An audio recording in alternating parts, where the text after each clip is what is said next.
ਵਾਹਿਗੁਰੂ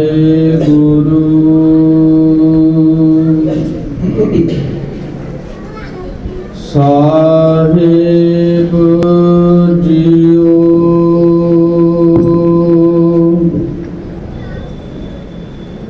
ਇੱਕ ਓੰਕਾਰ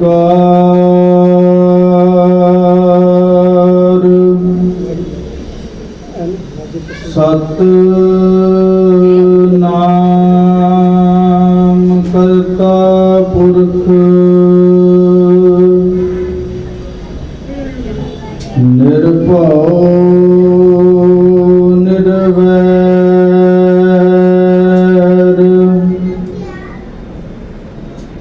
ਅਕਾਲ ਮੂਰਤ ਅਜੂਨੀ ਸੈਭੰ ਗੁਰ ਪ੍ਰਸਾਦ ਜਪ।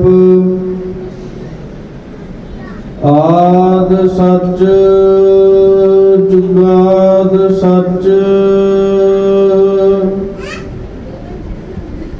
ਹੈ ਭੀ ਸੱਚ। ਨਾਨਕ ਹੋਸੀ ਭੀ ਸੱਚ।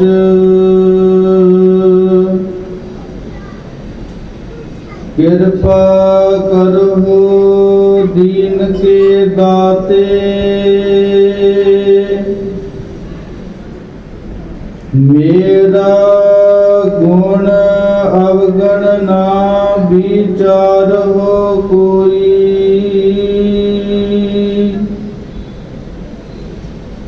ਮਾਟੀ ਕਾ ਕਿਆ ਧੋਪੈ ਸੁਆਮੀ। ਮਾਨਸ ਕੀ ਗਤ ਏਹੀ।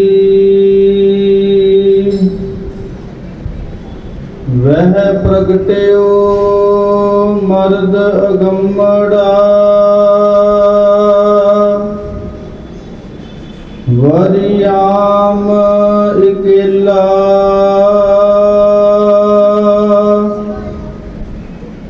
ਵਾਹ ਵਾਹ ਗੋਬਿੰਦ ਸਿੰਘ। ਆਪੇ ਗੁਰ ਚੇਲਾ।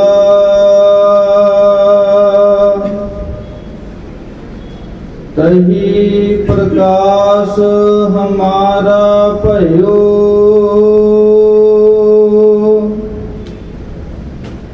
ਪਟਨਾ ਸ਼ਹਿਰ ਬਿਖੈ ਭਾਵ ਲਿਓ।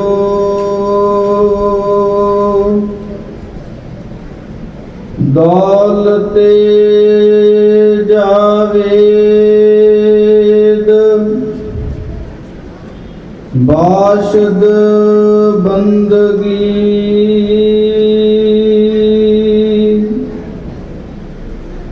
ਬੰਦਗੀ ਕੁਨ ਬੰਦਗੀ ਕੁਨ ਬੰਦਗੀ।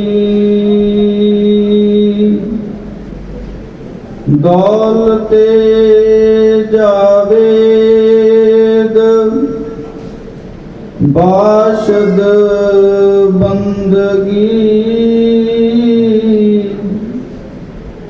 ਬੰਦਗੀ ਕੁਨ ਬੰਦਗੀ ਕੁਨ ਬੰਦਗੀ। ਪਰਮ ਸਨਮਾਨਯੋਗ ਸਤਿਗੁਰਾਂ ਦੀ ਸਾਜੀ ਨਵਾਜੀ ਗੁਰੂ ਰੂਪ ਗੁਰੂ ਖਾਲਸਾ ਗੁਰ ਸੰਗਤ ਜੀਓ। ਆਪਾਂ ਸਰਬੱਤ ਗੁਰੂ ਕੀਆਂ ਸੰਗਤਾਂ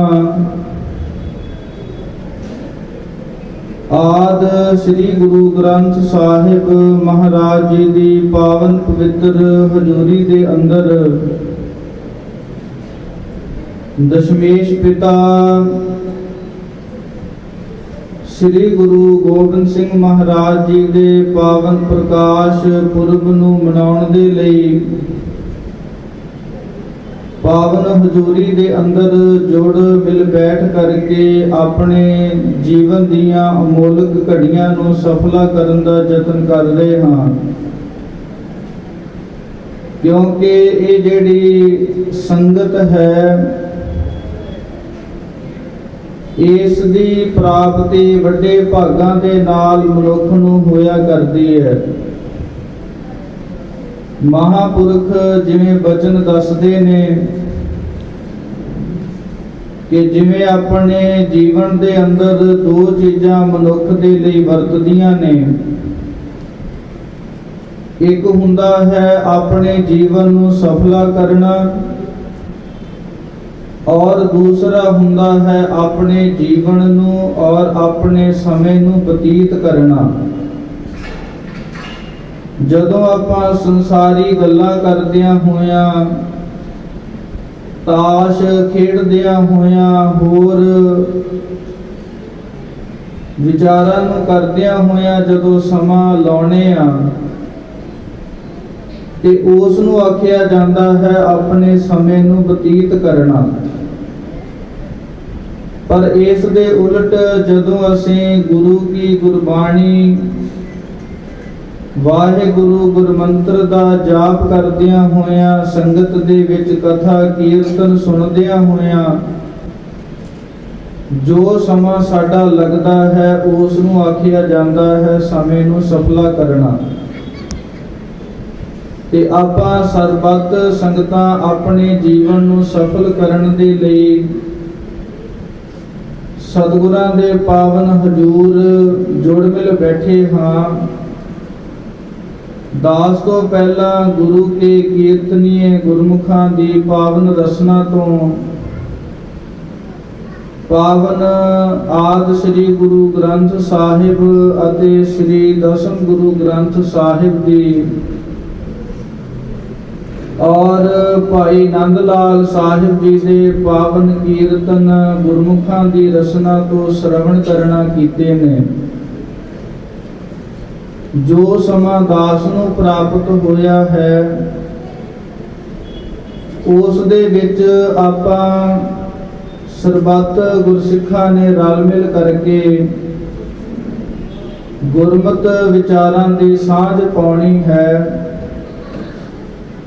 ਨਾਲ ਨਾਲ ਆਪਾਂ ਜੀਵਨ ਦੀਆਂ ਜਿਹੜੀਆਂ ਜਾਚਾਂ ਨੇ, ਜੀਵਨ ਨੂੰ ਸਫਲਾ ਕਰਨ ਦੀ ਜਿਹੜੀ ਸਿੱਖਿਆ ਹੈ ਉਹ ਪ੍ਰਾਪਤ ਕਰਨੀ ਹੈ। ਵਿਚਾਰਾਂ ਦੀ ਪ੍ਰਾਰੰਭਤਾ ਕਰਨ ਤੋਂ ਪਹਿਲਾਂ ਗੁਰੂ ਬਖਸ਼ੀ ਫਤਿਹ ਪ੍ਰਵਾਨ ਕਰਨੀ ਜੀ। ਸਰਬੱਤ ਸੰਗਤ ਨੇ ਬੋਲਣਾ ਵਾਹਿਗੁਰੂ ਜੀ ਕਾ ਖਾਲਸਾ ਵਾਹਿਗੁਰੂ ਜੀ ਕੀ ਫਤਿਹ। ਸੰਸਾਰ ਦੇ ਅੰਦਰ ਬੇਅੰਤ ਪ੍ਰਕਾਰ ਦੀਆਂ ਸਿੱਖਿਆਵਾਂ, ਬੇਅੰਤ ਪ੍ਰਕਾਰ ਦੇ ਗ੍ਰੰਥ ਲਿਖੇ ਗਏ ਨੇ, ਪਰ ਜਦੋਂ ਅਸੀਂ ਵਿਚਾਰਾਂ ਨੂੰ ਵਿਸ਼ਾਲ ਬੁੱਧੀ ਦੇ ਨਾਲ ਪੜ੍ਹ ਸੁਣ ਕੇ ਵੇਖਦੇ ਹਾਂ ਤੇ ਸਾਡੇ ਸਾਹਮਣੇ ਇੱਕ ਗ੍ਰੰਥ ਆਦਿ ਸ੍ਰੀ ਗੁਰੂ ਗ੍ਰੰਥ ਸਾਹਿਬ ਮਹਾਰਾਜ, ਜੋ ਸਾਡੇ ਧਰਮ ਗ੍ਰੰਥ, ਸਭ ਤੋਂ ਪਾਵਨ ਪਵਿੱਤਰ ਗ੍ਰੰਥ ਦਾ ਦਰਜਾ ਜਿਸ ਨੂੰ ਮਿਲਿਆ ਹੋਇਆ ਹੈ। ਇਸ ਪਾਵਨ ਗ੍ਰੰਥ ਦੀ ਜਦੋਂ ਅਸੀਂ ਉਪਮਾ ਕਰਨੀ ਹੋਵੇ ਔਰ ਇਸ ਦੀਆਂ ਜਿਹੜੀਆਂ ਸਿੱਖਿਆਵਾਂ ਨੇ ਇੱਕ ਮਨੁੱਖ ਨੂੰ,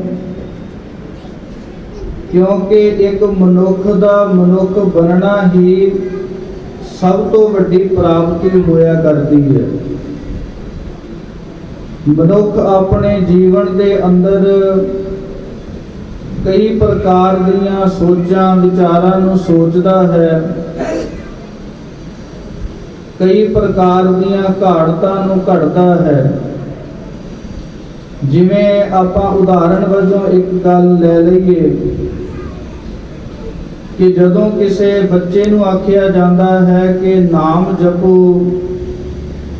ਜਾਂ ਇਹ ਗੱਲ ਆਖੀ ਜਾਂਦੀ ਹੈ ਕਿ ਤੁਸੀਂ ਅੰਮ੍ਰਿਤ ਛਕੋ,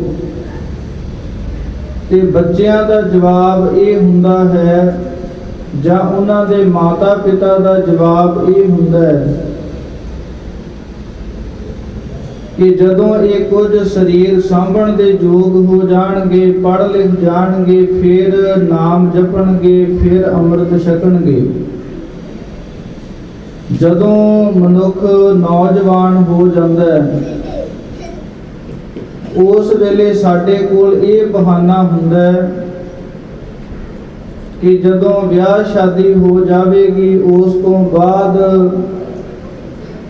ਜਿਹੜਾ ਨਾਮ ਹੈ ਔਰ ਅੰਮ੍ਰਿਤ ਹੈ ਉਹ ਛਕਾਂਗੇ। ਵਿਆਹ ਸ਼ਾਦੀ ਤੋਂ ਬਾਅਦ ਇਹ ਫਿਕਰ ਹੋ ਜਾਂਦਾ ਹੈ ਕਿ ਬੱਚਿਆਂ ਨੂੰ ਪਾਲਣਾ ਹੈ। ਪਾਵਨ ਗੁਰਬਾਣੀ ਦੇ ਅੰਦਰ ਇੱਕ ਵਾਕ ਆਉਂਦਾ ਹੈ, ਦਿਨ ਤੇ ਪਹਿਰ, ਪਹਿਰ ਤੇ ਘਰੀਆਂ, ਆਵ ਘਟੈ ਤਨ ਸੀਜੈ। ਕਿ ਜਿਸ ਪ੍ਰਕਾਰ ਮਨੁੱਖ ਦੀ ਜਿਹੜੀ ਉਮਰ ਹੈ ਉਹ ਛਿਨ-ਛਿਨ ਕਰਕੇ, ਇੱਕ ਸੈਕਿੰਡ ਕਰਕੇ ਘਟਦੀ ਜਾਂਦੀ ਹੈ। ਦਿਨ ਤੇ ਪਹਿਰ, ਪਹਿਰ ਤੇ ਘਰੀਆਂ, ਆਵ ਘਟੈ ਤਨ ਸੀਜੈ। ਕਾਲ ਅਹੇਰੀ ਫਿਰੈ ਬਦਕ ਜਿਉ, ਕਹੋ ਕਵਨ ਬਿਦ ਕੀਜੈ। ਕਿ ਜਿਹੜੀ ਇਹ ਸ਼ਿਕਾਰਨ ਜਿਹੜੀ ਮੌਤ ਹੈ, ਇਹ ਮਨੁੱਖ ਦਾ ਹਰ ਵੇਲੇ ਪਿੱਛਾ ਕਰਦੀ ਰਹਿੰਦੀ ਹੈ।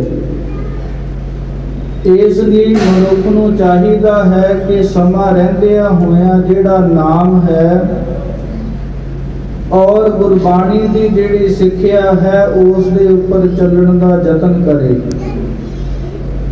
ਨਹੀਂ ਤਾਂ ਹਾਲ ਕੀ ਹੋਵੇਗਾ, ਬਹੁਤ ਜਨਮ ਵਿਛੁਰੇ ਥੇ ਮਾਧੋ। ਕਿ ਸਾਨੂੰ ਪਰਮੇਸ਼ਰ ਵਾਹਿਗੁਰੂ ਜੀ ਦੇ ਨਾਲੋਂ ਵਿਛੜਿਆ ਹੋਇਆਂ ਬੜੇ ਜਨਮ ਹੋ ਗਏ ਨੇ। ਕਈ ਜਨਮ ਭਏ ਕੀਟ ਪਤੰਗਾ।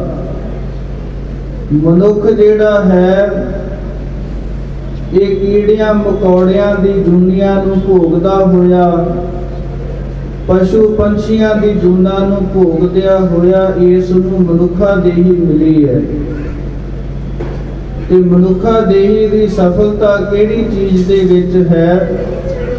ਬਹੁਤ ਜਨਮ ਵਿਛੁਰੇ ਥੇ ਮਾਧੋ, ਇਹੋ ਜਨਮ ਤੁਮਾਰੇ ਦੇਖੇ।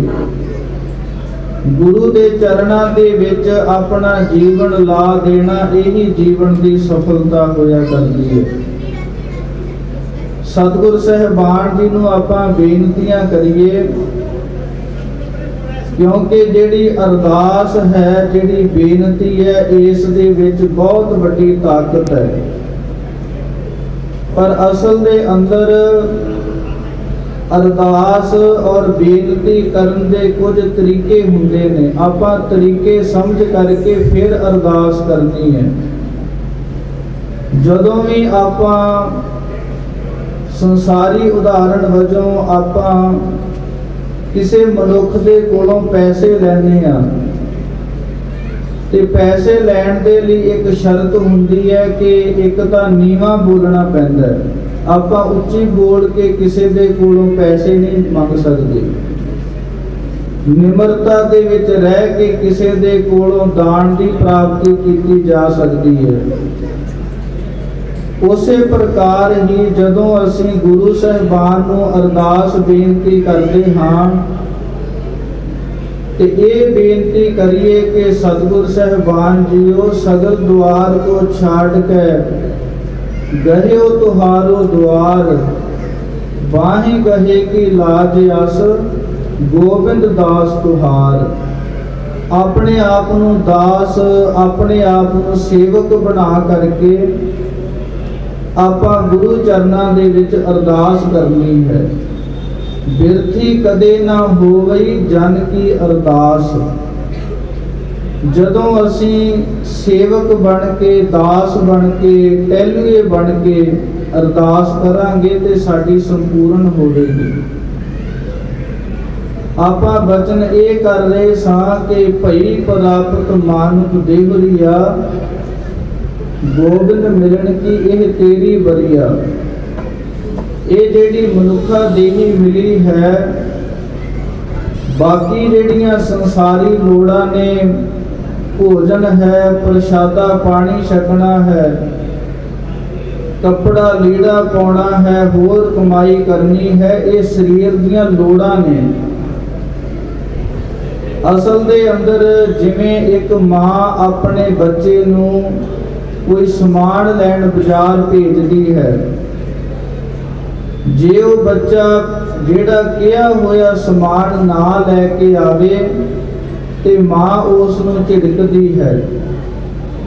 ਉਸੇ ਪ੍ਰਕਾਰ ਜੋ ਏਕ ਪਿਤਾ ਏਕਸ ਕੇ ਹਮ ਬਾਰਿਕ, ਇੱਕ ਅਕਾਲ ਪੁਰਖ ਵਾਹਿਗੁਰੂ ਦੇ ਅਸੀਂ ਬਾਲਕ ਬੱਚੇ ਹਾਂ। ਤੇ ਉਸ ਵਾਹਿਗੁਰੂ ਨੇ ਸਾਡੀ ਇੱਕ ਡਿਊਟੀ ਲਾਈ ਹੈ ਕਿ ਭਈ ਪ੍ਰਾਪਤ ਮਾਨੁਖ ਦੇਹੁਰੀਆ, ਗੋਬਿੰਦ ਮਿਲਣ ਕੀ ਇਹ ਤੇਰੀ ਬਰੀਆ।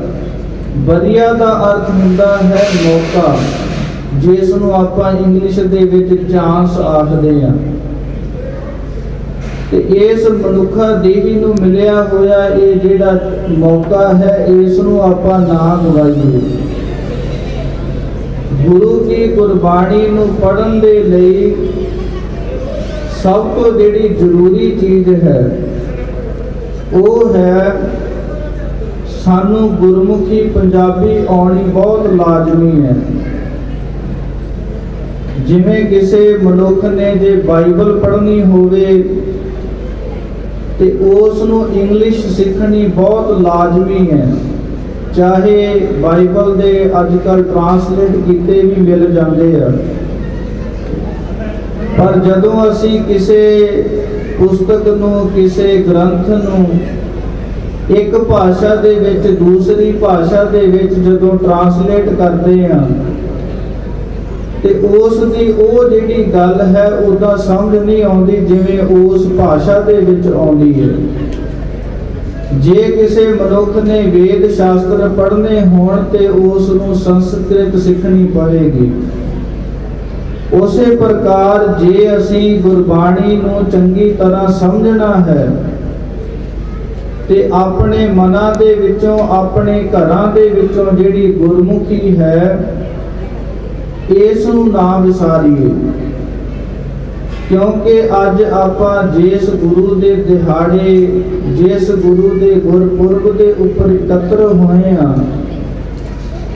ਉਸ ਗੁਰੂ ਦੀ ਜਿਹੜੀ ਮਹਿਮਾ ਹੈ ਉਹ ਆਪਾਂ ਜਿਸ ਬੰਨਿਓ ਵੀ ਵੇਖਾਂਗੇ, ਸ੍ਰੀ ਗੁਰੂ ਗੋਬਿੰਦ ਸਿੰਘ ਮਹਾਰਾਜ ਜੀ ਦੀ ਮਹਿਮਾ ਆਪਾਂ ਆਉਣ ਵਾਲੇ 2 ਦਿਨਾਂ ਦੇ ਵਿੱਚ ਕਰਦੇ ਰਹਿਣਾ ਹੈ। ਉਹਨਾਂ ਦੀ ਜਿਹੜੀ ਮਹਿਮਾ ਹੈ ਕਹਿਣੀ ਤੇ ਕਥਨ ਤੋਂ ਪਰੇ ਹੈ। ਜੇ ਆਪਾਂ ਸ੍ਰੀ ਗੁਰੂ ਗੋਬਿੰਦ ਸਿੰਘ ਮਹਾਰਾਜ ਜੀ ਨੂੰ ਦਾਨੀ ਵੇਖਦੇ ਹਾਂ ਤੇ ਉਹਨਾਂ ਦੇ ਵਰਗਾ ਸੰਸਾਰ ਦੇ ਵਿੱਚ ਕੋਈ ਦਾਨੀ ਨਹੀਂ ਹੋਇਆ। ਤੁਸੀਂ ਦੇਖੋ, ਆਪਾਂ ਆਮ ਜੀਵਨ ਵਿੱਚ ਦੇਖਦੇ ਹਾਂ ਕਿ ਅਸੀਂ ਕਿਸੇ ਨੂੰ 100 ਰੁਪਇਆ ਦਾਨ ਵਿੱਚ ਦੇ ਦਈਏ ਤੇ ਸਾਨੂੰ ਉਹ 100 ਰੁਪਇਆ ਸਾਰੀ ਉਮਰ ਨਹੀਂ ਭੁੱਲਦਾ ਕਿ ਅਸੀਂ 100 ਰੁਪਇਆ ਕਿਸੇ ਨੂੰ ਦਿੱਤਾ ਸੀ। ਪਰ ਸ੍ਰੀ ਗੁਰੂ ਗੋਬਿੰਦ ਸਿੰਘ ਮਹਾਰਾਜ ਦੇਖੋ ਕੈਸੇ ਦਾਨੀ ਨੇ। ਜਦੋਂ ਇਹ ਗੱਲ ਆਈ,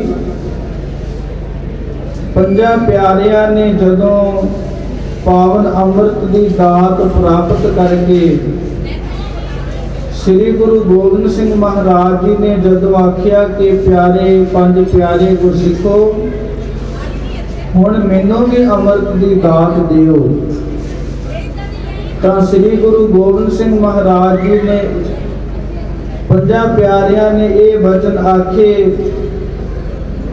ਕਿ ਸਤਿਗੁਰੂ ਜੀਓ, ਤੁਸੀਂ ਸਾਡੇ ਸੀਸ ਮੰਗੇ ਸਨ, ਅਸੀਂ ਸੀਸ ਦਿੱਤੇ, ਤੁਸੀਂ ਦਾਨ ਦੇ ਵਿੱਚ ਕੀ ਦਿਓਗੇ?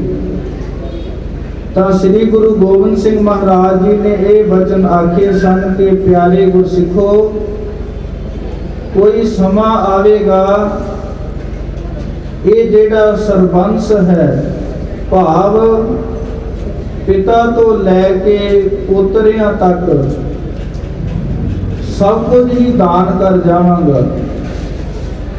ਤਾਂ ਦੇਖੋ ਕਿੱਡਾ ਕਿੱਡਾ ਦਾਨ ਕੀਤਾ। ਆਪਣਾ ਇੱਕ ਘਰ ਵਿਕ ਜਾਵੇ ਤੇ ਮਨੁੱਖ ਦੀ ਹਾਲਤ ਬੇਹਾਲ ਹੋ ਜਾਂਦੀ ਹੈ, ਦੁੱਖ ਨਹੀਂ ਝੱਲਿਆ ਜਾਂਦਾ। ਪਰ ਸ੍ਰੀ ਗੁਰੂ ਗੋਬਿੰਦ ਸਿੰਘ ਮਹਾਰਾਜ ਦੇਖੋ ਕੈਸੇ ਦਾਨੀ ਹੋਏ ਨੇ, ਜਿਨ੍ਹਾਂ ਨੇ ਬਚਪਨ ਦੇ ਵਿੱਚ ਵੀ ਸੋਨੇ ਦੇ ਜਿਹੜੇ ਕੰਗਣ ਨੇ ਉਹ ਦਰਿਆ ਦੇ ਵਿੱਚ ਰੋੜ ਦਿੱਤੇ। ਇਤਿਹਾਸ ਦੇ ਅੰਦਰ ਪਾਵਨ ਬਚਨ ਆਉਂਦੇ ਨੇ ਕਿ ਜਿਹੜਾ ਸਤਿਕਾਰ ਸ੍ਰੀ ਗੁਰੂ ਗੋਬਿੰਦ ਸਿੰਘ ਮਹਾਰਾਜ ਜੀ ਨੇ ਕਵੀਆਂ ਦਾ ਕੀਤਾ ਹੈ, ਅੱਜ ਤੱਕ ਕਿਸੇ ਐਸੇ ਰਾਜੇ ਨੇ, ਐਸੇ ਗੁਰੂ ਨੇ ਕਵੀਆਂ ਦਾ ਸਤਿਕਾਰ ਨਹੀਂ ਕੀਤਾ। ਕਿਉਂਕਿ ਜਿਹੜੇ ਰਾਜੇ ਲੋਕ ਸਨ ਉਹ ਕੀ ਕਰਦੇ ਸਨ ਕਿ ਜਿਹੜੇ ਕਵੀ ਲੋਕ ਨੇ ਉਹਨਾਂ ਨੂੰ ਆਪਣੇ ਕੋਲ ਰੱਖ ਕੇ ਉਹਨਾਂ ਨੂੰ ਤਸ਼ੱਦਦ ਕਰਦੇ, ਉਹਨਾਂ ਨੂੰ ਧੱਕੇ ਦੇ ਨਾਲ ਆਪਣੀ ਉਪਮਾ ਲਿਖਵਾਉਂਦੇ। ਪਰ ਸ੍ਰੀ ਗੁਰੂ ਗੋਬਿੰਦ ਸਿੰਘ ਮਹਾਰਾਜ ਜੀ ਨੇ ਉਹਨਾਂ ਕਵੀਆਂ ਨੂੰ ਇੰਨਾ ਦਾਨ ਦਿੱਤਾ, ਇੰਨਾ ਸਤਿਕਾਰ ਕੀਤਾ ਕਿ ਜਿਹੜੇ 2-2 ਲੱਖ ਦੇ ਉਹਨਾਂ ਸਮਿਆਂ ਦੇ ਵਿੱਚ ਜਿਹੜੇ ਘੋੜੇ, ਹਾਥੀ ਆਦਿਕ ਸਨ ਉਹ ਕਵੀਆਂ ਨੂੰ ਦਾਨ ਦੇ ਵਿੱਚ ਦਿੱਤੇ। ਫਿਰ ਦੇਖੋ ਭਾਈ ਨੰਦ ਲਾਲ ਸਾਹਿਬ ਜੀ, ਆਪਾਂ ਆਪਣਾ ਇਤਿਹਾਸ ਪੜ੍ਹਦੇ ਸੁਣਦੇ ਘੱਟ ਹਾਂ। ਭਾਈ ਨੰਦ ਲਾਲ ਸਾਹਿਬ ਜੀ ਅਰਬੀ ਔਰ ਫਾਰਸੀ ਦੇ ਇਤਨੇ ਆਲਮ ਫਾਜ਼ਲ ਹੋਏ ਨੇ, ਇਤਨੇ ਵਿਦਵਾਨ ਕਵੀ ਹੋਏ ਨੇ, ਜਿਨ੍ਹਾਂ ਨੇ ਤਕਰੀਬਨ ਸਿੱਖ ਕੌਮ ਦੀ 9 ਗ੍ਰੰਥ ਝੋਲੀ ਦੇ ਵਿੱਚ ਪਾਏ ਨੇ। ਤੇ ਉਹਨਾਂ ਨੇ ਭਾਈ ਨੰਦ ਲਾਲ ਸਾਹਿਬ ਜੀ ਨੇ ਰੱਜ ਰੱਜ ਕੇ ਸ੍ਰੀ ਗੁਰੂ ਗੋਬਿੰਦ ਸਿੰਘ ਮਹਾਰਾਜ ਜੀ ਦੀ ਉਪਮਾ ਵਿੱਚ ਬਚਨ ਲਿਖੇ ਨੇ। ਜਦੋਂ ਅਸੀਂ ਸ੍ਰੀ ਗੁਰੂ ਗੋਬਿੰਦ ਸਿੰਘ ਮਹਾਰਾਜ ਜੀ ਦਾ ਜਿਹੜਾ ਜ਼ਿਕਰ ਜਦੋਂ ਦਾਨੀਆਂ ਦੇ ਵਿੱਚ ਕਰਾਂਗੇ ਤਾਂ ਉਸ ਵੇਲੇ ਸ੍ਰੀ ਗੁਰੂ ਗੋਬਿੰਦ ਸਿੰਘ ਮਹਾਰਾਜ ਜੀ ਦੇ ਵਰਗਾ ਕੋਈ ਦਾਨੀ ਨਹੀਂ ਹੋਇਆ। ਜਦੋਂ ਅਸੀਂ ਯੋਧਿਆਂ ਦਾ ਜ਼ਿਕਰ ਕਰਾਂਗੇ, ਸ਼ਸਤਰਧਾਰੀਆਂ ਦਾ ਜ਼ਿਕਰ ਕਰਾਂਗੇ, ਤਾਂ ਉਸ ਵੇਲੇ ਸੰਸਾਰ ਦੇ ਅੰਦਰ ਸ੍ਰੀ ਗੁਰੂ ਗੋਬਿੰਦ ਸਿੰਘ ਮਹਾਰਾਜ ਜੀ ਦੇ ਵਰਗਾ ਕੋਈ ਸੂਰਮਾ ਨਹੀਂ ਹੋਇਆ। ਅਰਜੁਨ ਦੇ ਲਈ ਇਹ ਬਚਨ ਆਉਂਦੇ ਨੇ, ਜਿਹੜਾ ਮਹਾਭਾਰਤ ਵੇਲੇ ਅਰਜੁਨ ਹੋਇਆ ਉਹ ਇੱਕ ਹੱਥ ਦੇ ਨਾਲ ਤੀਰ ਅੰਦਾਜ਼ੀ ਜਾਣਦਾ ਸੀ। ਇੱਕ ਹੱਥ ਦੇ ਨਾਲ ਜਿਹੜਾ ਤੀਰ ਹੈ ਮੱਛੀ ਦੀ ਅੱਖ ਦੇ ਵਿੱਚ ਵੀ ਤੀਰ ਮਾਰ ਦਿੰਦਾ ਸੀ। ਪਰ ਸ੍ਰੀ ਗੁਰੂ ਗੋਬਿੰਦ ਸਿੰਘ ਮਹਾਰਾਜ ਜੀ ਕੈਸੇ ਤੀਰ ਅੰਦਾਜ਼ੀ ਸਨ। ਆਪ ਜੀ ਦੋਵਾਂ ਹੱਥਾਂ ਦੇ ਨਾਲ ਤੀਰ ਚਲਾਉਣ ਦੇ ਵਿੱਚ ਬੜੇ ਸક્ષਮ ਸਨ। ਤੇ ਇਤਿਹਾਸ ਦੇ ਅੰਦਰ ਇੱਕ ਐਸਾ ਬਚਨ ਵੀ ਆਉਂਦਾ ਹੈ ਕਿ ਸ੍ਰੀ ਗੁਰੂ ਗੋਬਿੰਦ ਸਿੰਘ ਮਹਾਰਾਜ ਜੀ ਨੇ ਜਦੋਂ ਕਿਲਾ ਆਨੰਦਗੜ੍ਹ ਨੂੰ ਘੇਰਾ ਪਿਆ, 22 ਧਾਰ ਦੇ ਰਾਜਿਆਂ ਨੇ, ਮੁਗਲਾਂ ਨੇ ਜਦੋਂ ਘੇਰਾ ਪਾਇਆ ਤੇ ਸ੍ਰੀ ਗੁਰੂ ਗੋਬਿੰਦ ਸਿੰਘ ਮਹਾਰਾਜ ਜੀ ਨੇ ਕਿਲਾ ਆਨੰਦਗੜ੍ਹ ਤੋਂ ਇੱਕ ਤੀਰ ਛੱਡਿਆ ਜਿਹੜਾ 10,000 ਫੌਜ ਦੇ ਵਿੱਚੋਂ ਲੰਘ ਗਿਆ। ਤੇ ਇਤਿਹਾਸਕਾਰ ਬਚਨ ਲਿਖਦੇ ਨੇ ਉਸ ਤੀਰ ਨੂੰ ਖੂਨ ਨਹੀਂ ਲੱਗਾ। ਇੰਨਾ ਤੇਜ਼ ਔਰ ਇੰਨਾ ਤਾਕਤਵਰ ਉਹ ਜਿਹੜਾ ਤੀਰ ਫੌਜਾਂ ਦੇ ਵਿੱਚੋਂ ਲੰਘਿਆ। ਤੇ ਉਸ ਤੋਂ ਬਾਅਦ ਵੱਡੇ ਵੱਡੇ ਸੂਰਮੇ ਸ੍ਰੀ ਗੁਰੂ ਗੋਬਿੰਦ ਸਿੰਘ ਮਹਾਰਾਜ ਜੀ ਨੇ ਆਪਣੀ ਸ਼ਸਤਰ ਵਿਦਿਆ ਦੇ ਨਾਲ ਜਿੱਤ ਕੀਤੇ। ਇਸ ਪ੍ਰਕਾਰ ਜਦੋਂ ਅਸੀਂ ਸ਼ਸਤਰਧਾਰੀਆਂ ਦਾ ਜ਼ਿਕਰ ਕਰਾਂਗੇ, ਸੂਰਮਿਆਂ ਦਾ ਜ਼ਿਕਰ ਕਰਾਂਗੇ, ਤੇ ਸ੍ਰੀ ਗੁਰੂ ਗੋਬਿੰਦ ਸਿੰਘ ਜੀ ਮਹਾਰਾਜ ਵਰਗਾ ਕੋਈ ਸੂਰਮਾ ਨਹੀਂ ਹੋਇਆ। ਇਸ ਤੋਂ ਅੱਗੇ ਜਦੋਂ ਅਸੀਂ ਸੰਸਾਰ ਦੇ ਅੰਦਰ ਕਵੀਆਂ ਦਾ ਜ਼ਿਕਰ ਕਰਾਂਗੇ, ਸੰਸਾਰ ਦੇ ਅੰਦਰ ਜਦੋਂ ਵਿਦਵਾਨਾਂ ਦਾ ਜ਼ਿਕਰ ਚੱਲੇਗਾ, ਤਾਂ ਉਸ ਵੇਲੇ श्री गुरु गोबिंद सिंह महाराज जी के वर्गा कोई विद्वान नहीं होया। इतिहास के अंदर आपां वचन सुनते हैं कि श्री आनंदपुर साहिब विखे श्री गुरु गोबिंद सिंह महाराज विराजमान सन। एक गुरसिख दक्षिणी ओंकार की बाणी पढ़ रहा सी। वचन आ रहे सन कि करते की मित करता जाने, कै जाने गुरसूरा। इस पंक्ति के अर्थ ये बनते ने कि उस करते की जिहड़ी मित मर्यादा है उस नूं जां तां परमेश्वर वाहिगुरु आप जानदा है ते जां फिर उस दे जिहड़े साजे हुए गुरु साहिबान जी हन वो जानते हैं। पर वो जिहड़ा गुरसिख बाणी पढ़ रहा सी वो इस पंक्ति का गलत उच्चारण कर रहा सी। वो कर रहा सी कि करते की मित करता जाने, ये जाने जने कि कक्के नूं एक लां एक मात्रा ला के पढ़ रहा सी ते लिखण दे विच दो मात्रा सन।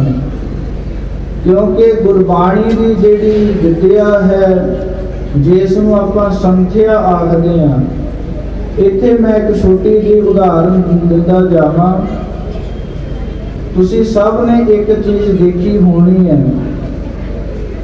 कि जेड़े सुनियार लोग ने वो जेड़ी अपनी तकड़ी हुंदी है जिस दे नाल सोना तोलदे ने उस नूं शीशे की चार दीवारी दे विच रखदे ने।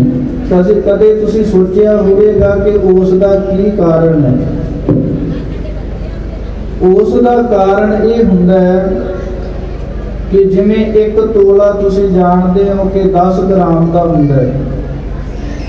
तुसी सोचो कि जे थोड़ी जी हवा पै जावे ते वो जेड़ा भार की घाट बाद है वो हो सकती है। उसे प्रकार जेड़ा गुरबाणी का एक खजाना है ये सोने तो हीरिया तो भी कई गुणा वधेरे ये कीमती है। इहदे विच भी इसे प्रकार हुंदा है जे एक अद्धी मात्रा भी गलत हो जावे ते अर्थ का अनर्थ बन जाता है। उसे प्रकार वो जदों गुरसिख बाणी पढ़ रहा सी कि करते की मित करता जाने, कै के जाने गुरसूरा। कि करते की जिहड़ी मित है वो एक अकाल पुरख वाहिगुरु जानदा है। के जाने गुरसूरा कि जिहड़ा गुरु सूरमा है वो की जान सकता, भाव नहीं जान सकता। श्री गुरु गोबिंद सिंह महाराज जी ने आख्या कि भाई गुरसिखा वो जिहड़ा फलाना गुरसिख बाणी पढ़ रहा है उसनूं जाके टोको, उसनूं आखो कि बाणी ठीक तरह पढ़ो। एक गुरसिख ने जाके उस गुरसिख दे चपेड़ा मारियां, क्योंकि आपां भी माड़े कम्मां नूं शेर हुंदे आ।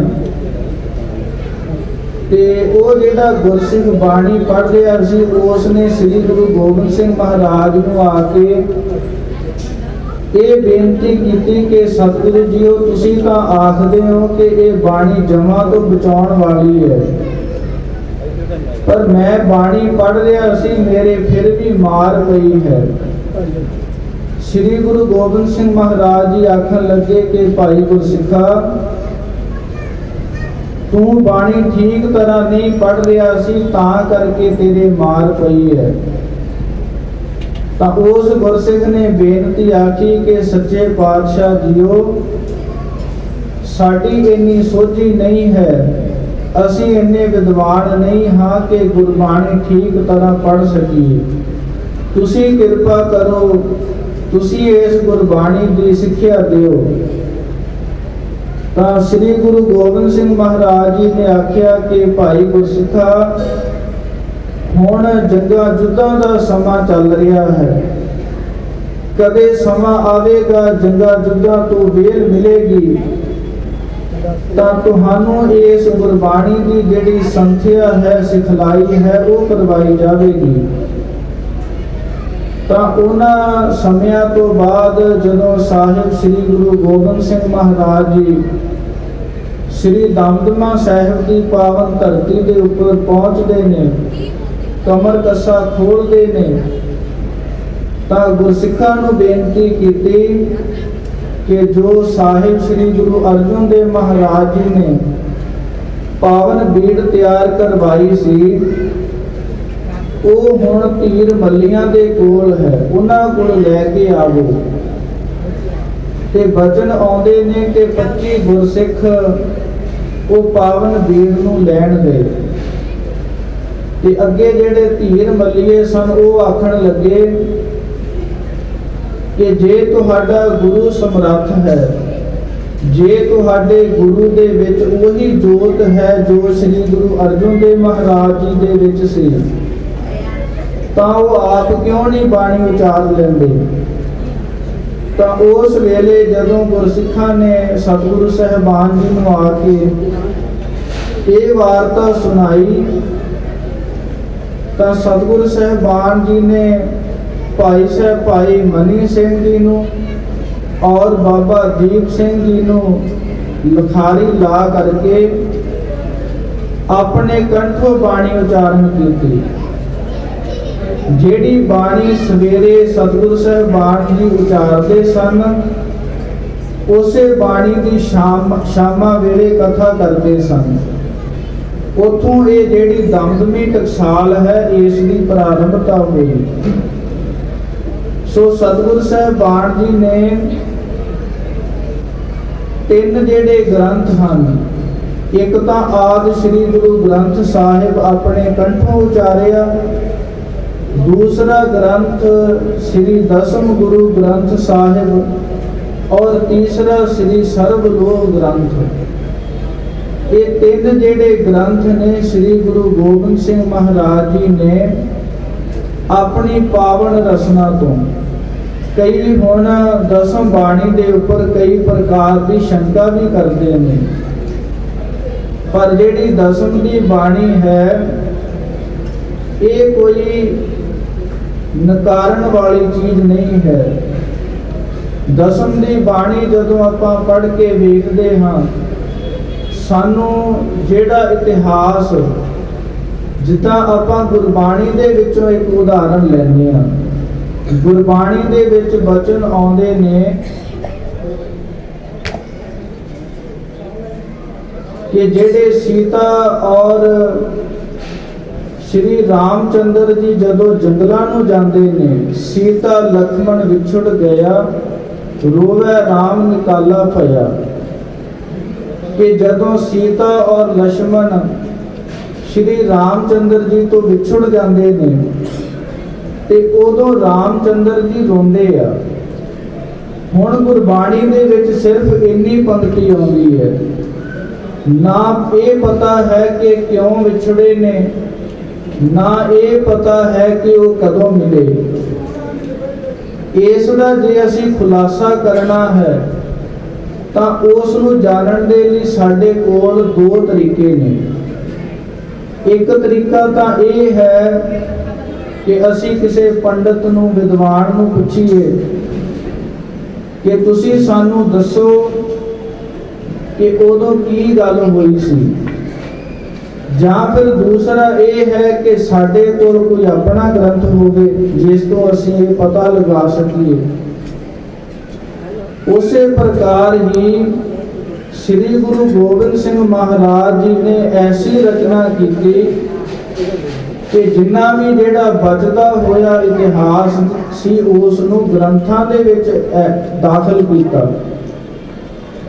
ਇਹ ਇੱਕ ਮਹਾਨ ਕਰਨੀ ਹੈ।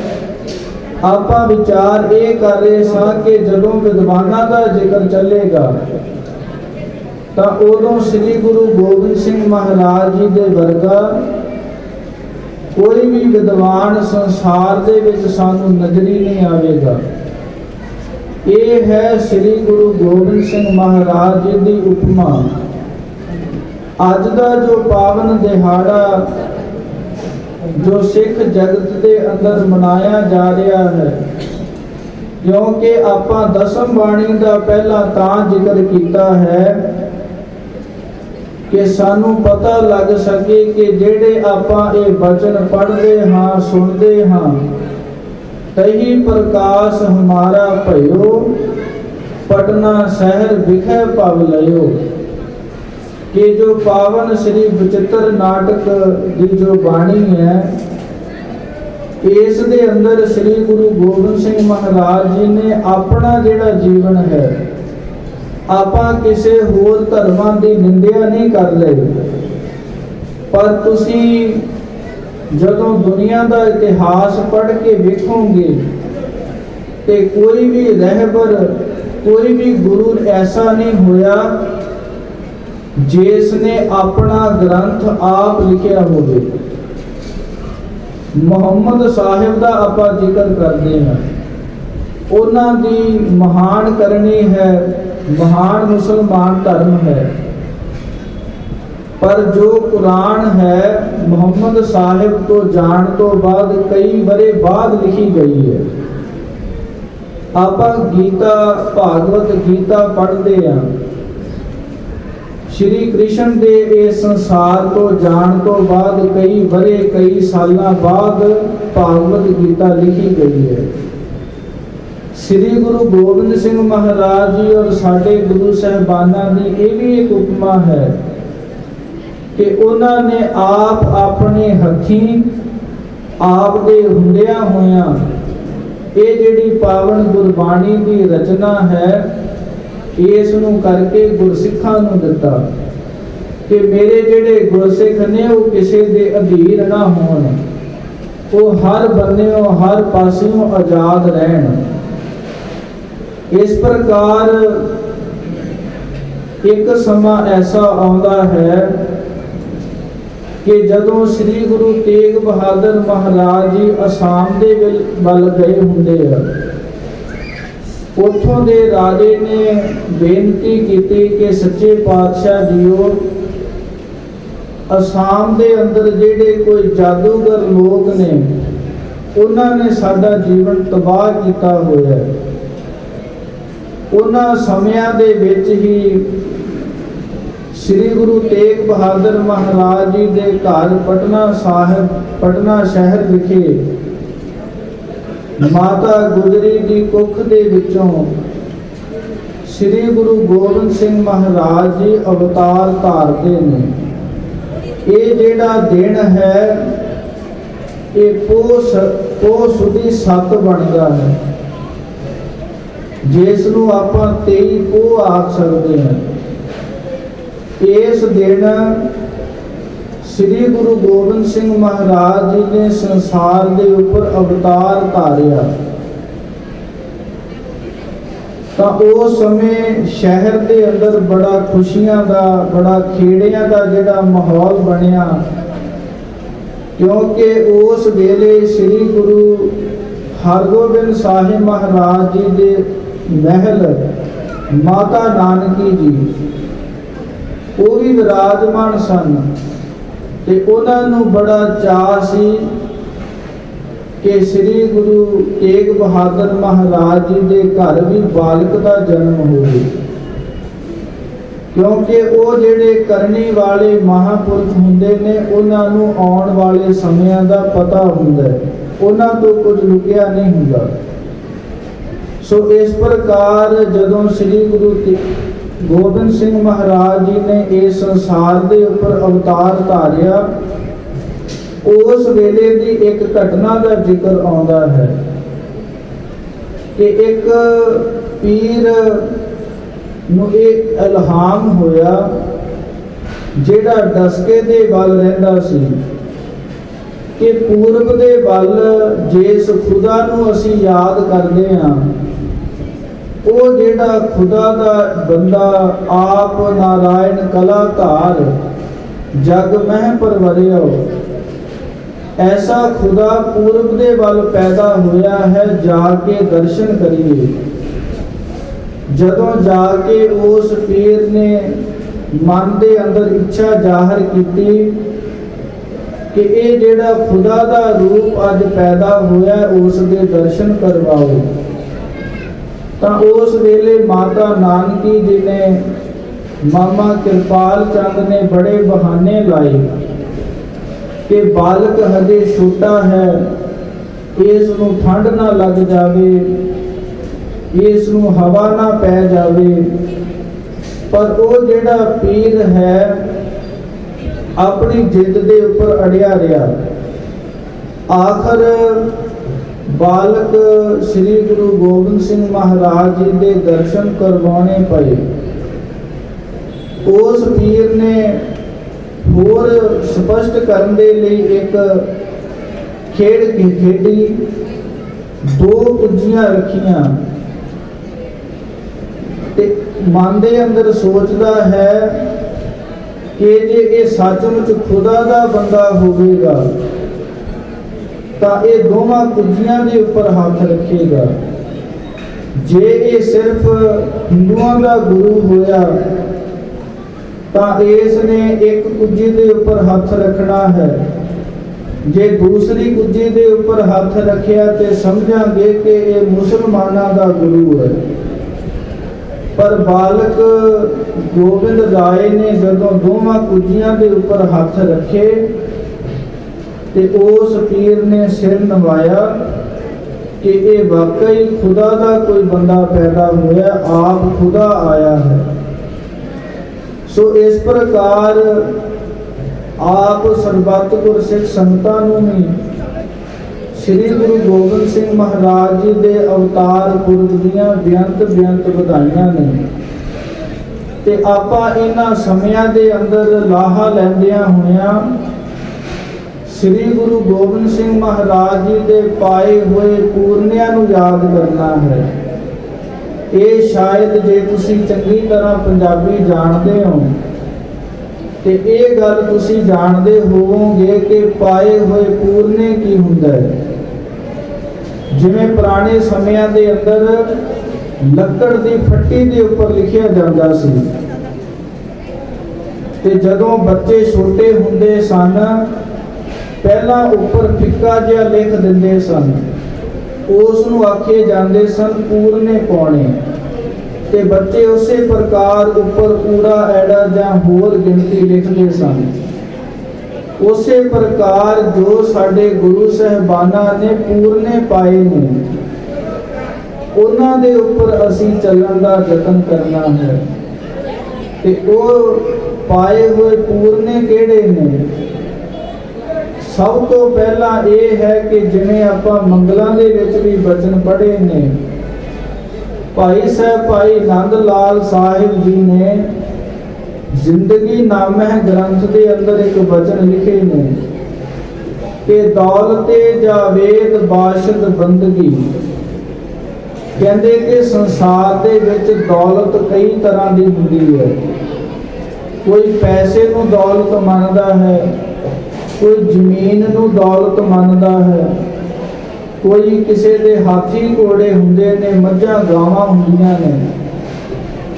पर भाई नंद लाल साहिब कहते ने कि हमेशा रहन वाली दौलत केड़ी है?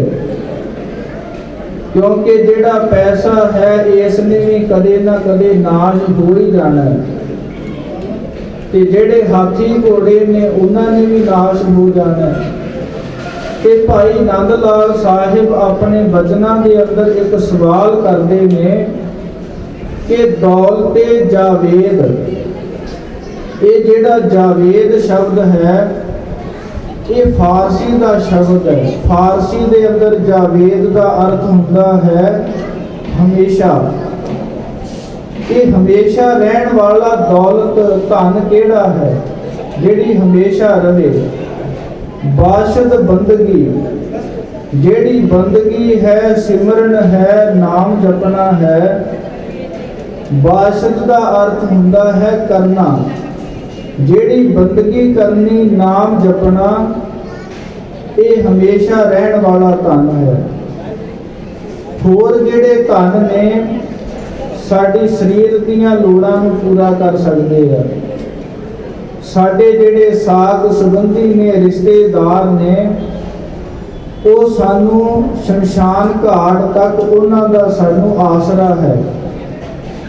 ਪਰ ਉਸ ਤੋਂ ਅੱਗੇ ਜੇ ਕੋਈ ਜਾਣ ਵਾਲੀ ਚੀਜ਼ ਹੈ ਤਾਂ ਉਹ ਹੈ ਨਾਮ।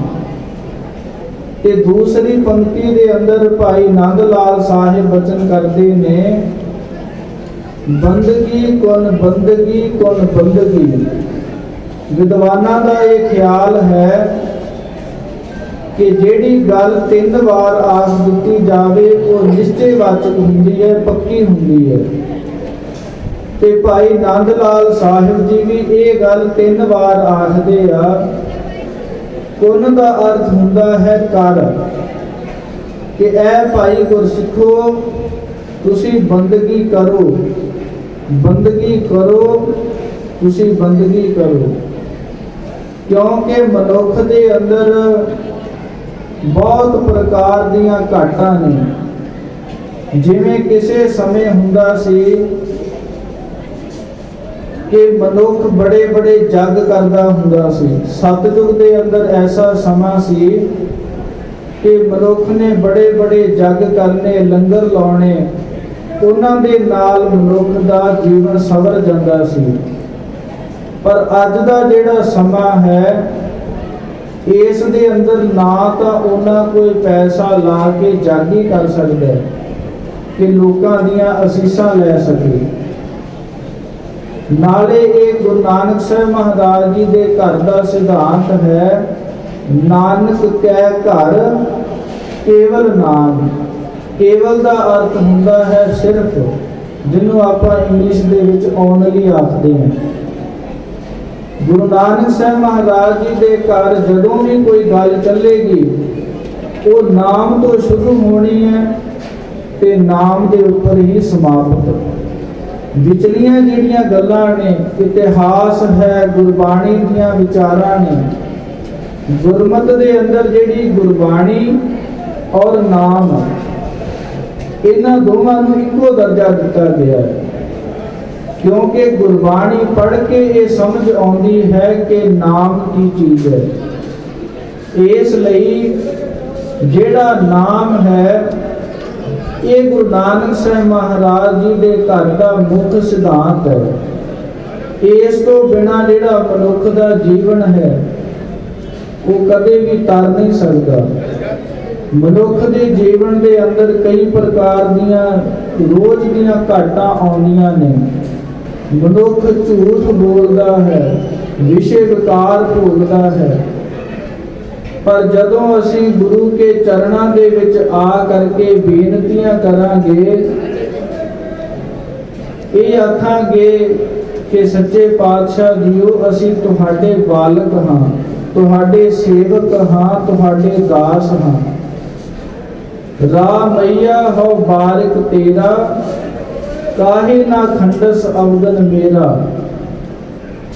ਹੇ ਅਕਾਲ ਪੁਰਖ ਵਾਹਿਗੁਰੂ ਜੀਓ, ਅਸੀਂ ਤੁਹਾਡੇ ਬਾਲਕ ਹਾਂ, ਤੁਹਾਡੇ ਸੇਵਕ ਹਾਂ।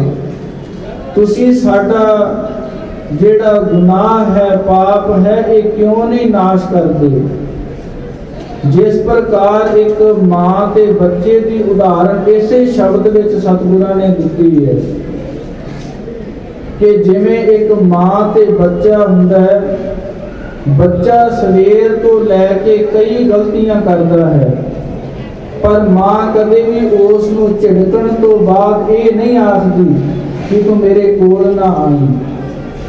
ਹਮੇਸ਼ਾ ਮਾਂ ਦਾ ਜਿਹੜਾ ਸੁਭਾਅ ਇਹ ਰਹਿੰਦਾ ਹੈ ਕਿ ਕੁੱਟਣ ਤੋਂ ਬਾਅਦ, ਝਿੜਕਣ ਤੋਂ ਬਾਅਦ ਫਿਰ ਉਸੇ ਪ੍ਰਕਾਰ ਆਪਣੇ ਪੁੱਤਰ ਨੂੰ ਗਲੇ ਦੇ ਨਾਲ ਲਾ ਲੈਂਦੀ ਹੈ। ਉਸੇ ਪ੍ਰਕਾਰ ਸਾਡੇ ਗੁਰੂ ਸਾਹਿਬਾਨ, ਸਾਡੇ ਮਾਤਾ ਪਿਤਾ ਨੇ। ਅਸੀਂ ਚਾਹੇ ਜਿੰਨੇ ਮਰਜ਼ੀ ਨਿਕੰਮੇ ਹੋਈਏ, ਪਰ ਜੇ ਅਸੀਂ ਗੁਨਾਹ ਕਰਕੇ ਵੀ, ਪਾਪ ਕਰਕੇ ਵੀ ਗੁਰੂ ਕੀ ਸ਼ਰਨ ਦੇ ਵਿੱਚ ਆ ਜਾਈਏ ਤੇ ਗੁਰੂ ਸਾਹਿਬਾਨ ਦਾ ਐਸਾ ਸੁਭਾਅ ਹੈ, ਜੋ ਸ਼ਰਨ ਆਵੇ ਤਿਸ ਕੰਠ ਲਾਵੇ, ਇਹੋ ਬਿਰਧ ਸੁਆਮੀ ਸੰਗਾ।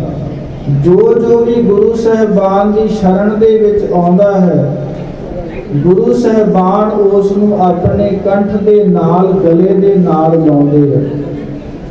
ਸੋ ਆਪਾਂ ਗੁਰਸਿੱਖਾਂ ਨੇ ਵੀ ਇਹ ਯਤਨ ਕਰਨਾ ਹੈ ਕਿ ਆਪਾਂ ਵੀ ਗੁਰੂ ਸਾਹਿਬਾਨ ਦੇ ਗੁਣਾਂ ਨੂੰ ਗਾਉਂਦਿਆਂ ਹੋਇਆਂ, ਗੁਰੂ ਕੀ ਵਡਿਆਈ ਕਰਦਿਆਂ ਹੋਇਆਂ ਗੁਰੂ ਕੇ ਚਰਣੀ ਲੱਗੀਏ। ਤੇ ਗੁਰਸਿੱਖਾਂ ਦਾ ਗੁਰਬਾਣੀ ਤੋਂ ਬਿਨਾ ਹੋਰ ਕੋਈ ਆਸਰਾ ਨਹੀਂ। ਸ਼ਾਮਾਂ ਦੇ ਦੀਵਾਨਾਂ ਦੇ ਵਿੱਚ ਆਪਾਂ ਸ੍ਰੀ ਗੁਰੂ ਨਾਨਕ ਦੇਵ ਮਹਾਰਾਜ ਜੀ ਦੀ ਵੀ ਇੱਕ ਵਾਰਤਾ ਆਪ ਜੀ ਦੇ ਨਾਲ ਸਾਂਝੀ ਕਰਾਂਗੇ ਕਿ ਇਹ ਜਿਹੜੀ ਗੁਰਬਾਣੀ ਹੈ ਇਸ ਦੀ ਕੀ ਮਹਾਨਤਾ ਹੈ। ਇਤਿਹਾਸ ਦੇ ਅੰਦਰ ਸਾਖੀ ਆਉਂਦੀ ਹੈ, ਉਸ ਤੋਂ ਸਾਨੂੰ ਪਤਾ ਲੱਗੇਗਾ ਕਿ ਗੁਰਬਾਣੀ ਉਚਾਰੀ ਕਿਉਂ ਗਈ, ਉਸ ਦੇ ਪਿੱਛੇ ਕਾਰਨ ਕਿਉਂ ਸੀ। ਕਿਉਂਕਿ ਸੰਸਕ੍ਰਿਤ ਦੇ ਵਿਦਵਾਨ ਇੱਕ ਗੱਲ ਆਖਦੇ ਨੇ, ਬਿਨਾ ਕਾਰਨ ਮੰਦੋ ਭੀ ਨਾ ਪ੍ਰਵਿਰਤਤੇ, ਕਿ ਜਿਹੜਾ ਕੋਈ ਪਾਗਲ ਬੰਦਾ ਹੈ ਉਹ ਵੀ ਬਿਨਾ ਕਾਰਨ ਤੋਂ, ਬਿਨਾ ਰੀਜ਼ਨ ਤੋਂ ਕੋਈ ਕੰਮ ਨਹੀਂ ਕਰਦਾ, ਉਸ ਦੇ ਮਗਰ ਵੀ ਕੋਈ ਕਾਰਨ ਹੁੰਦਾ ਹੈ। ਉਸੇ ਪ੍ਰਕਾਰ ਗੁਰਬਾਣੀ ਉਚਾਰੀ ਕਿਉਂ ਗਈ, ਉਸ ਦਾ ਕਾਰਨ ਕੀ ਸੀ, ਆਪਾਂ ਸ਼ਾਮਾਂ ਦੇ ਦੀਵਾਨਾਂ ਵਿੱਚ ਸਮਝਾਂਗੇ। ਸੋ ਆਪਾਂ 2-4 ਮਿੰਟ ਜਿਹੜਾ ਸਿਮਰਨ ਹੈ, ਬੰਦਗੀ ਹੈ, ਉਹ ਕਰਕੇ ਸਮਾਪਤੀ ਕਰਨੀ ਹੈ। ਦਾਸ 2 ਵਾਰ ਵਾਹਿਗੁਰੂ ਸ਼ਬਦ ਬੋਲੇਗਾ, ਆਪ ਜੀ ਨੇ ਉਸੇ ਪ੍ਰਕਾਰ ਮਗਰ ਮਗਰ ਬੋਲਣ ਦਾ ਯਤਨ ਕਰਨਾ ਜੀ। ਵਾਹਿਗੁਰੂ ਵਾਹਿਗੁਰੂ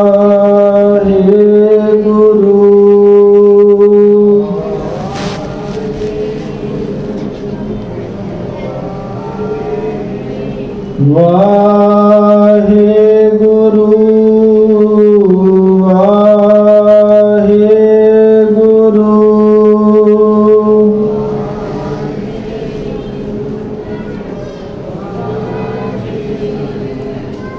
ਵਾਹਿਗੁਰੂ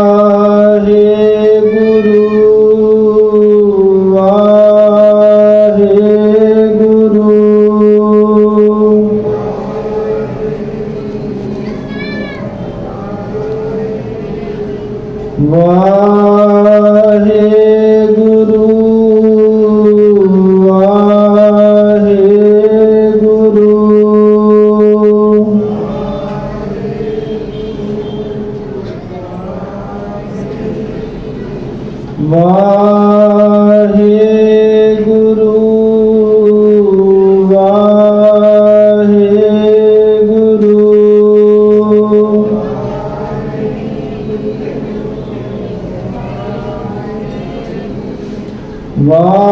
ਵਾਹਿਗੁਰੂ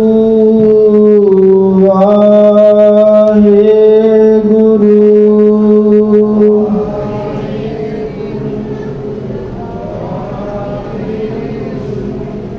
ਸੋ ਇਸ ਪ੍ਰਕਾਰ ਸ੍ਰੀ ਗੁਰੂ ਗੋਬਿੰਦ ਸਿੰਘ ਮਹਾਰਾਜ ਜੀ ਦੇ ਆਪਾਂ ਨੇ ਗੁਣਾਂ ਦੀ ਵਡਿਆਈ ਜਿਹੜੀ ਹੈ ਉਹ ਆਉਣ ਵਾਲੇ ਦਿਨਾਂ ਦੇ ਵਿੱਚ ਵੀ ਰਲ ਮਿਲ ਕਰਕੇ ਕਰਨ ਦਾ, ਸੁਣਨ ਦਾ ਯਤਨ ਕਰਨਾ ਹੈ। ਤੇ ਸਭ ਤੋਂ ਵੱਡੀ ਇਹੀ ਸਿੱਖਿਆ ਹੈ ਕਿ ਆਪਾਂ ਜਿਹੜੀ ਗੁਰਮੁਖੀ ਹੈ, ਪੰਜਾਬੀ ਹੈ, ਉਸ ਦੇ ਨਾਲ ਆਪ ਜੁੜੀਏ ਤੇ ਆਪਣੇ ਬੱਚਿਆਂ ਨੂੰ ਜੋੜੀਏ, ਫਿਰ ਹੀ ਜਿਹੜੀ ਗੁਰਬਾਣੀ ਹੈ। ਕਿਉਂਕਿ ਜਿਹੜਾ ਸ਼ਬਦ ਹੈ ਇਸ ਦਾ ਬਹੁਤ ਵੱਡਾ ਮਹੱਤਵ ਹੈ ਸਾਡੇ ਜੀਵਨ ਵਿੱਚ।